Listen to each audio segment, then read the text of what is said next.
हमने लास्ट दो वीडियो में पढ़ा था हिंदी साहित्य इतिहास का लेखन। हिंदी साहित्य इतिहास किस प्रकार का था, हमने पूरे इतिहास के बारे में पढ़ा। अब उससे रिलेटेड कुछ प्रैक्टिस क्वेश्चंस हैं।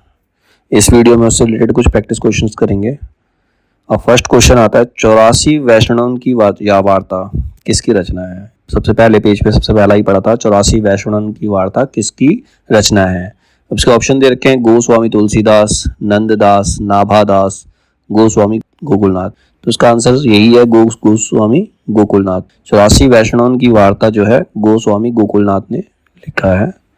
फिर सेकंड क्वेश्चन आता है, हिंदी साहित्य के इतिहास लेखकों का काल क्रमानुसार सही क्रम क्या है।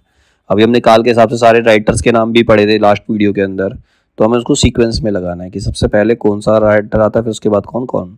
अब जो 2 का ए दे रखा है, सबसे पहले इन्होंने दे रखा हजारी प्रसाद द्विवेदी, मिश्र बंधु, रामचंद्र शुक्ल, राम कुमार। ये तो हो नहीं सकता, हजारी प्रसाद द्विवेदी तो शुक्ल के बाद आए थे, तो ये ए ऑप्शन नहीं हो सकता। बी राम कुमार वर्मा, रामचंद्र शुक्ल, तो ये भी नहीं हो सकता, राम कुमार वर्मा रामचंद्र शुक्ल के बाद के है।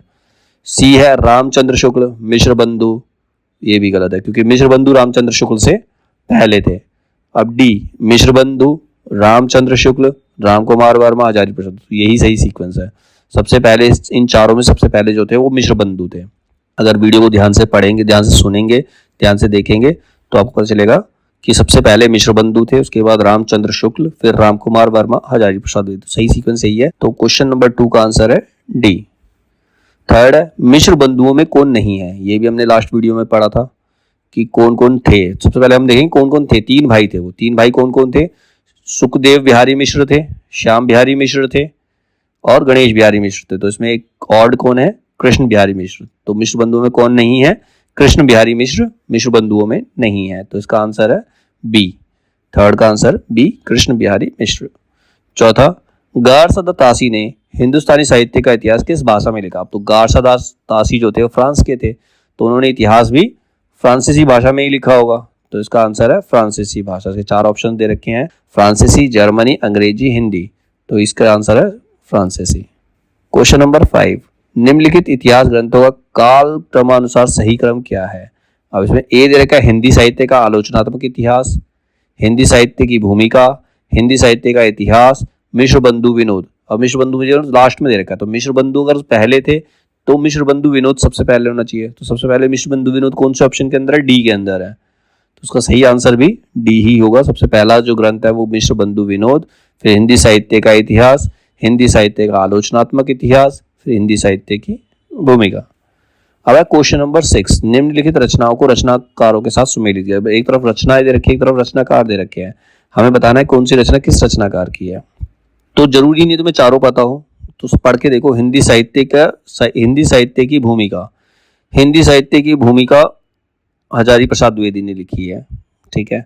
तो ए का 2 हो गया, ए का 2 हो गया। हिंदी साहित्य का आलोचनात्मक इतिहास, हिंदी साहित्य का आलोचनात्मक इतिहास लिखा था राम कुमार वर्मा ने, ये भी हमने पढ़ा है इसमें ही।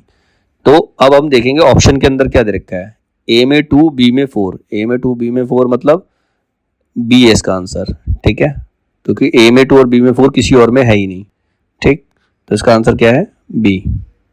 ओके, तो आंसर हमको क्वेश्चन नंबर 7, शिव सिंह सरोज का प्रकाशन कब हुआ। ये भी हमने पढ़ा था, शिव सिंह सरोज का प्रकाशन शिव सिंह सेंगर ने करवाया था, 1883 में हुआ था इसका प्रकाशन। उसका आंसर है 1883। क्वेश्चन नंबर 8, मलिक मोहम्मद जायसी की प्रेम कविता हिंदी साहित्य के इतिहास का काल विभाजन और नामकरण करते हुए उपयुक्त नामकरण किस साहित्यकार ने सुझाया।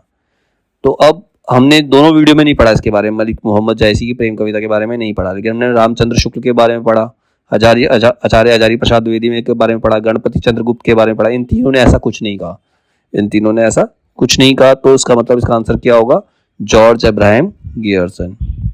क्वेश्चन नंबर 9, हिंदी में साहित्य इतिहास लेखन की सर्वाधिक लोकप्रिय पद्धति क्या है। ये हमने फर्स्ट वीडियो में पढ़ा था। सबसे लोकप्रिय पद्धति जो है वो विधेयवादी पद्धति है। वैसे 4 पद्धतियां होती हैं, वर्णानुक्रम पद्धति, वैज्ञानिक पद्धति, कालानुक्रम पद्धति और विधेयवादी पद्धति। सबसे लोकप्रिय पद्धति जो है वो विधेयवादी पद्धति है, ठीक है। क्वेश्चन नंबर 10, किसी भी साहित्य के इतिहास को समझने के लिए उससे संबंधित जातीय परंपराओं, राष्ट्रीय और सामाजिक वातावरण एवं सामायिक परिस्थितियों का अध्ययन विश्लेषण आवश्यक है। तो ये किसकी डेफिनेशन थी? ये विधेयवादी पद्धति की डेफिनेशन थी। तो इसका आंसर भी क्या होगा? विधेयवादी पद्धति। क्वेश्चन नंबर 11, राकेश अग्रवाल नाम के एक विद्वान ने अपने साहित्य इतिहास ग्रंथ में इन रचनाकारों को इस क्रम में रखा।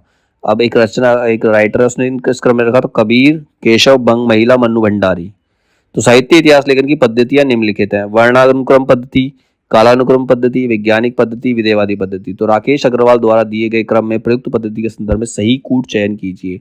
मतलब उसने किन किन चीजों का ध्यान रख के ये सीक्वेंस बनाया। तो सबसे पहले तो पता चल रहा है क ब, तो इसने वर्णानुक्रम पद्धति को फॉलो किया है। ठीक है। फिर ये समय के कबीर सबसे पुराने हैं, उसके बाद केशव आए होंगे, फिर बंग महिला, फिर मन्नू भंडारी। तो इन्होंने काल का भी ध्यान रखा। इसके अलावा इसमें कोई और विशेषता है नहीं। तो इसका आंसर होगा 1 और 2 का उसने प्रयोग किया है। राकेश अग्रवाल ने वर्णानुक्रम पद्धति का प्रयोग किया और कालानुक्रम पद्धति का प्रयोग किया। इसमें ना तो वैज्ञानिक पद्धति है ना विधेयवादी पद्धति है। ठीक है। क्वेश्चन नंबर 12, रामचंद्र शुक्ल ने अपने पूर्ववर्ती साहित्य इतिहास ग्रंथों के लिए निम्नलिखित विशेषणों का प्रयोग किया है। जैसे शिव सिंह सरोज को कवि वृत्त संग्रह कहा, modern vernacular literature of northern Hindustan को बड़ा कवि वृत्त संग्रह, मिश्र बंधु विनोद को प्रकांड कवि वृत्त संग्रह। तो ये तीनों ही सही है। ठीक है। रामचंद्र शुक्ल ने तीनों बातें कही हैं। तो इसका आंसर होगा 1, 2, 3। ठीक है।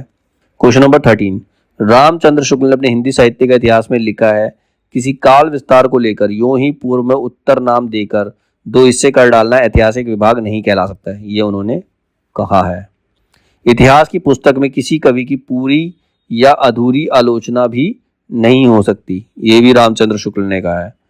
रीतिकाल की कवियों के परिचयात्मक विवरण मैंने प्राय शिव सिंह सरोज से ही लिए हैं। ये उन्होंने नहीं कहा। तो इसमें थर्ड वाला नहीं है। फोर्थ, वर्तमान लेखकों और कवियों के संबंध में कुछ लिखना अपने सिर पर एक बला मोल लेना जान पड़ता है। ये भी उन्होंने कहा है। तो उसका सही आंसर है 1, 2, 4। 1, 2, 4 यानी कि बी। क्वेश्चन नंबर 13 का आंसर है बी, केवल 1, 2 and 4। Question number 14, Ramchandra Shukla ने अपने इतिहास ग्रंथ की सामग्री के सहयोग के लिए निम्न ग्रंथों के नाम दिया। किस किस से सहयोग लिया होगा? उन्होंने अपने से पहले वाले ग्रंथों से सहयोग लिया होगा, बाद वाले ग्रंथों से तो नहीं लिया होगा। मिश्र बंधु रामचंद्र शुक्ल से पहले गए तो ये हो सकता है। शिव सिंह सरोज ये उनके बाद गए तो ये नहीं होगा। हिंदी कोविद रतनमाला ये होगा। कविता कौमुदी ये भी है, और ब्रज माधुरी सार ये भी है। हिंदी काव्यधारा नहीं है। तो इसका आंसर है 1, 3, 4 और 6। 1, 3, 4, 6 मतलब सी। इसका आंसर क्या है? सी। असंगत युग्म को अलग कीजिए। उसमें असंगत युग्म क्या है, मतलब कौन सा किसने नहीं लिखा? भाषा काव्य संग्रह Shyam Sundar Das, a sketch of Hindi literature Edwin Greaves ये इसने लिखा, सही है ये। A history of Hindi literature FE के ये भी सही है। हिंदी साहित्य विमर्श पदुमलाल पुन्नालाल बख्शी ये भी सही है। केवल ये भाषा काव्य संग्रह श्याम सुंदर दास ने नहीं लिखा था। तो यही इसमें से असंगत युग्म है, ये गलत है। ठीक है। तो इस 15 का आंसर है ए। क्वेश्चन नंबर 16, 7-8 वर्षों की संचित ज्ञान राशि सामने लगी हुई थी, पर ऐसी निर्दिष्ट श्रेणियों की उद्भावना नहीं हुई थी जिसके अनुसार सुगमता से इस प्रभुत्व सामग्री का वर्गीकरण होता। भिन्न भिन्न शाखाओं के हजारों कवियों की केवल काल क्रम से गुत्थी उपयुक्त वृत्तमालाएं साहित्य के इतिहास के अध्ययन में कहाँ तक सहायता पहुंचा सकती थी? सारे रचना काल को केवल आदि, मध्य, पूर्व, उत्तर इत्यादि खंडों में आंख मूंद कर बांट देना, ये भी ना देखना कि किस खंड के भीतर क्या आता है क्या नहीं, किस वृत्त संग्रह को इतिहास नहीं बना सकता। तो साहित्य इतिहास लेखन के संबंध में उपयुक्त बातें किस आलोचक ने कही? तो ये सारी बातें रामचंद्र शुक्ल ने कही है। इसका आंसर है रामचंद्र शुक्ल। क्वेश्चन नंबर 17, ब्रज का कृष्ण संप्रदाय हिंदी साहित्य के इतिहास का काल विभाजन और नामकरण करते हुए उपयुक्त नामकरण निम्नलिखित में किस साहित्य इतिहासकार ने किया? तो ब्रज का कृष्ण संप्रदाय ये केवल एक ही ऐसे थे जिन्होंने बहुत सारे पार्ट में डिवाइड किया था कालक्रम को, वो थे जॉर्ज गियर्सन। उन्होंने ही इसके बारे में बताया ब्रज का कृष्ण संप्रदाय। तो उसका सही आंसर है George Grierson, B. Question number 18, Hindi के विधेयवादी साहित्य इतिहास के आदम प्रवर्तक शुक्ल जी नहीं प्रत्युत गियर्सन है। ये भी हमने लास्ट वीडियो के अंदर पढ़ा, उसकी लास्ट लाइन है, ऐसा कहा था नलिन विलोचन शर्मा ने। तो उसका सही आंसर है नलिन विलोचन शर्मा।